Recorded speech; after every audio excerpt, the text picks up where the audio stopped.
ഇന്ന് കുറേ ആവിൻ്റെ പ്രോഡക്ട്സ് നമുക്ക് കിട്ടിയിട്ടുണ്ട്. ഇത് ആവിൻ്റെ ball ice cream, this is Aavin strawberry yogurt drink. Vaishu അത് ബോളാന്ന് വിചാരിച്ച് ബോളെടുത്തെറിഞ്ഞ് കളിക്കുന്നു. പിന്നെ ഇത് ആവിൻ്റെ ചോക്കോ ബാറാണ് കേട്ടോ, 2 choco bar. This is Aavin strawberry milk drink ആണ്. ഇത് പിന്നെ ആവിൻ്റെ ലസ്സി.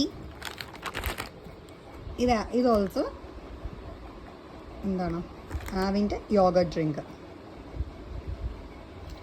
കുറേ ആവിൻ പ്രോഡക്ട്സ്. നമ്മുടെ നാട്ടിൽ മിൽമയെ പോലെ തന്നെ ഇവിടെ തമിഴ്നാട്ടിൽ ആവിൻ പ്രോഡക്ട്സ് ആണ്, ആവിൻ്റെ ആണ് കൂടുതലും. നമുക്ക് അഫോർഡബിൾ റേറ്റിൽ കിട്ടാറുണ്ട്, പാലായാലും എല്ലാ കാര്യങ്ങളും. അവർക്ക് ഒത്തിരി ബൂത്തുകളുണ്ട്, അപ്പോൾ അവിടെ നമുക്ക് സ്വീറ്റ്സും അങ്ങനെയൊക്കെയുള്ള കാര്യങ്ങളൊക്കെ മേടിക്കാം. രാവിലെ ഞാൻ പൂരി ഉണ്ടാക്കുന്നത് കണ്ടിട്ട് വൈഷുവും പൂരി പരത്തുവാണ്. ഒരു പഴയ ചപ്പാത്തി വലക എടുത്ത് കൊടുത്ത് അതിനകത്തിട്ടാണ് ഇത് പരത്തുന്നത് അവൾ.